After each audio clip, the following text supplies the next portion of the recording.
Watch that name, Nikki Kucherov. Kucherov. I'll remember that.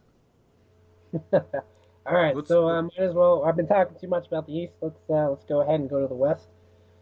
So first things first, we got the Nashville Predators against the Dallas Stars. Now Nashville, I don't know what happens, but anytime that team makes the playoffs, their home arena goes berserk, and they're unbelievable at home. They also picked up quite a few trades at the deadline as well, especially the big name with Wayne Simmons from Philadelphia. He's been with Philadelphia a long time, and he can literally play any team play that you want. If you want to be a goal scorer, a playmaker, or a goon, he can do it all. They've had Kyle Turris for a while. He was a draft pick for the Arizona Coyotes. He went to Ottawa for a little bit, and now he's over here. He's a really good center. And then also the guy on the cover of NHL 19, PK Subban. Man, what a rocket. He is the heart and soul of this team. He does really well, especially at home. He plays with the heart on his sleeve, and he doesn't take losing too fondly. So he loves winning, and so does that team. And unfortunately, a couple years ago, they were short 2 games by losing to Pittsburgh in the Stanley Cup. But man, what an effort those guys have, and I can't wait to see them in this year's playoffs. Let's see, Dallas Stars. Let's see, what can I tell you about them now? Dallas Stars. They've had some off-ice drama with their front office, and I think that kind of sidetracked them a little bit, and they kind of got in a little slump. But they were able to stay in the playoff race and make the playoffs, mainly off their two big guys, Jamie Benn and Tyler Seguin, and their goalie Anton Konobin, former backup of the Boston Bruins. Uh, they're just really well offensively. A lot of people don't take Dallas seriously, and I think now it's time to take them seriously. So that matchup between Nashville and Dallas should be a really good matchup. Next, we got the Winnipeg Jets and the St. Louis Blues. And man, I can tell you, ever since the Winnipeg Jets came back into the NHL, they are just unbelievable. Especially with their main leader, Patrick Laine. That guy's a rocket. Terrible facial hair, but man, that guy can play the puck. Former top 5 draft pick, I want to say. He's a really good player. He's great at home. They built that team basically around him, and so far it's been really, really successful. But then they're going to have their problems with the St. Louis Blues. Now, I love the St. Louis Blues. They make the playoffs every year. I want to say 6 of the last 7 years they've made the playoffs, but for some reason they cannot make it out of the first and second rounds of the playoffs, and it's just been a real struggle for them just because they work hard all year. They make it to the playoffs, and somehow, some way, they always find a rough team in the first or second round. And this year, they got the Winnipeg Jets, so they definitely have their work cut out for them. But maybe luck will change this time, and maybe we'll have a really good series with that one. Like you were saying in the beginning, once playoff hockey comes around, it's a whole different ballgame. Oh yeah, without a doubt. I've seen eighth place team beat a first place team and end up winning the Stanley Cup, and that happened with the LA Kings against the Vancouver Canucks. Vancouver was number one and LA was last, and next thing you know, they swept them and they ended up winning the Stanley Cup. So it is very possible. Up next, we have the Calgary Flames and the Colorado Avalanche. Now, the Calgary Flames, they finished, I want to say, top 5 in the standings. They do really well, but nobody's put a lot of publicity in on them. Everybody's talking about Tampa Bay and Nashville and Toronto and Washington, but nobody's really talking about Johnny Gaudreau and the Calgary Flames. They have a really good team up there. Uh, when Mike Smith is hot in net, former Arizona Coyote, he when he's on, he's on. But unfortunately, when he's off, he's off. I think the big question there for Calgary is will Mike Smith will be able to perform in the playoffs? He was able to perform uh, with the Arizona Coyotes a couple years back that made him go to the Eastern Conference Finals. But that was a few years ago, and that was a few years ago when Mike Smith was a lot younger with a younger team.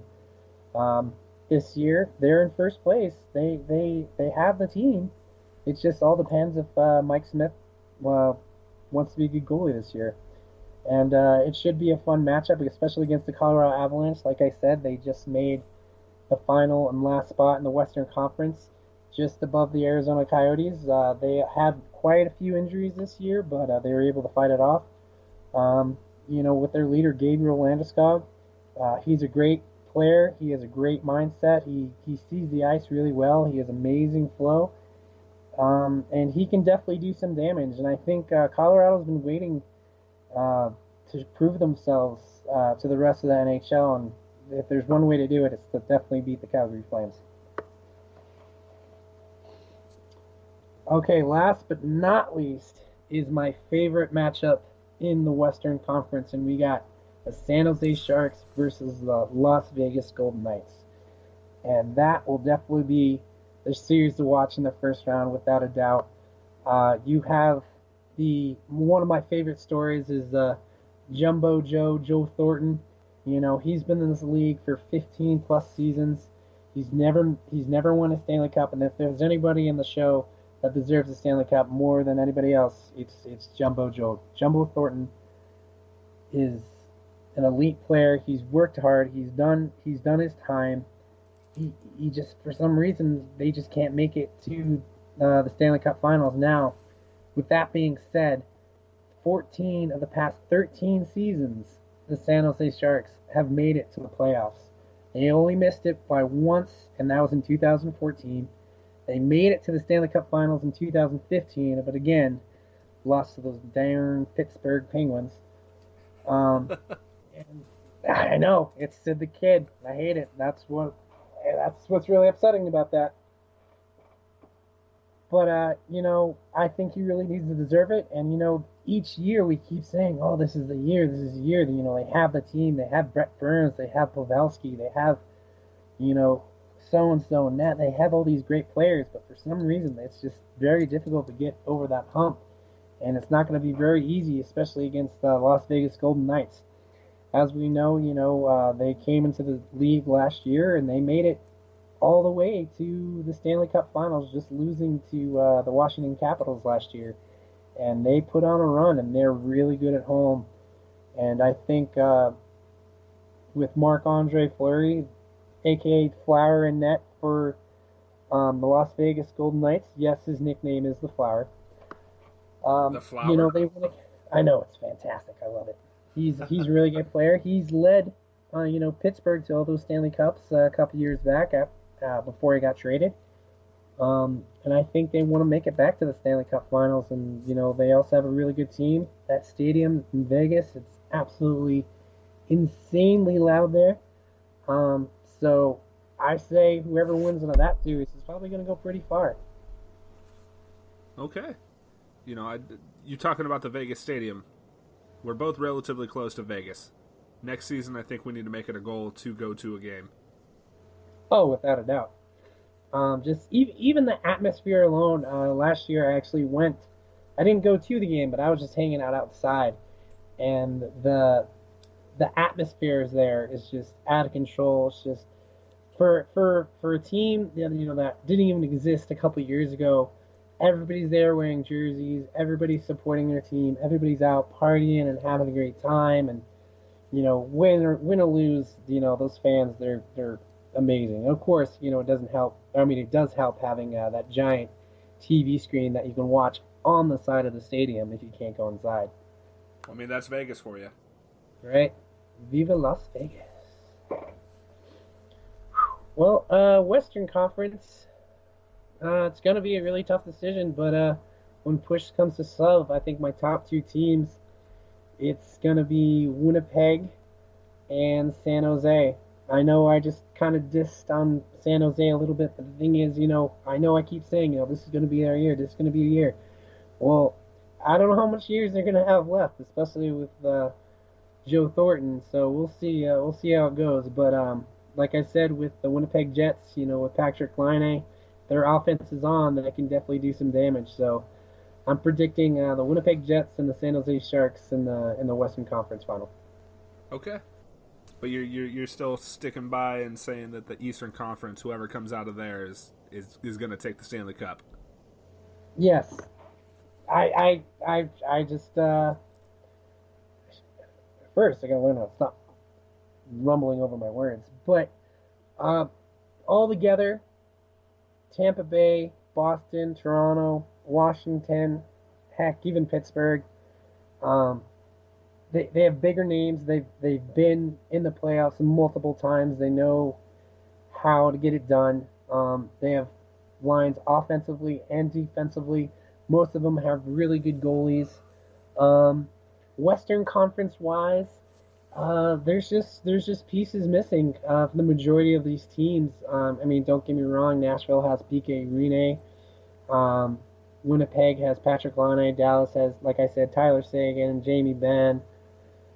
Calgary has Johnny Gaudreau. Avalanche have Landeskog.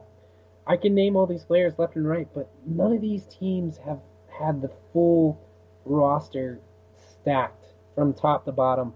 And we, of course, the Stanley Cups, the Stanley Cup playoffs, they last a while, and anything can happen. And anything can happen also includes injuries. And if you lose a couple players, you're gonna have some big shoes to fill. Where on the Eastern Conference, I feel like if that happened in that scenario, I feel like they have players that are able to fill that spot.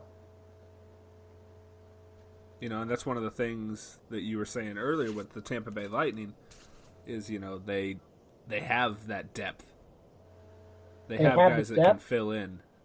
Yeah, they have the depth and they have the experience. I mean, like I said, when they have Steven Stamkos as their captain, he's made it to the Eastern Conference Finals before, and a few other players with some other teams have as well. When you have Andre Valesky and Luis Dominguez as your goalies, those are two goalies, that aren't bad. And, with their offense, like I said, with Ryan Callahan and Adam Urey and Alex Killorn, JT Miller, Andre Pallett, those are a lot of good players, and all of them had plenty of playoff experience. And that's just their offense. And then, with Toronto, they have a lot of young guns, but like I said, they also just as much experience, especially in Patrick Marleau, who's been in the playoffs plenty of times before. John Tavares, who's just willing to prove himself on this new team. But again, with being with Toronto comes with a lot of pressure. I mean, they haven't won a Stanley Cup in a really long time, and anytime that Toronto makes the playoffs, it's Stanley Cup or bust, and they have a lot of pressure on them, but I think they can do it. Well, I love it. I love the insight. Love knowing what I need to look for. Kucherov? Is that his name? Kucherov. Kucherov. That's I'm going to watch for Kucherov that name. For Tampa Bay. For Toronto, you want to keep out for Patrick Marleau, William Nylander, of course, Austin Matthews, the Arizona native, Morgan Riley, and hopefully their goalie, Frederick Anderson. But the young guns you want to keep on for Toronto is definitely Matthews, Nylander, and Mitch Marner. Okay. Those are the names you want to look at for that team. We got some people to watch for. This is there's so much talent on the ice. This is my favorite time of the year. I already shaved my beard. I look like a 16-year-old. Again, it's fantastic. I can't wait to grow this out to a big old bushy beard. It's going to be great. That's what you do every year, right? You shave your beard right before the playoffs start and let it grow the whole time, right? Yeah, you got to do it the whole time. It started off back in the 70s with the New York Islanders. The New York Islanders were down the series 0-3, and the whole team said, hey, we're not shaving until we get a win. Next thing you know, they win 4 straight to win that series, and then they ended up going to win the Stanley Cup. So ever since then, it's hockey guys, big superstitious guys. So ever since then, everyone has kind of stuck to it, and it seems to be working. So I'm definitely a superstitious guy, as I'm a hockey player myself. So I'm going to continue that superstition, and hopefully it works this year. Well, hey, I know you're taking Tampa Bay out of the East, but for your sake, I'm pulling for Boston. I'm not usually a Boston fan, as far as multiple sports go, but I'll pull for the Boston Bruins just for you. Oh, thanks, buddy. You got it. Now I got to tell you,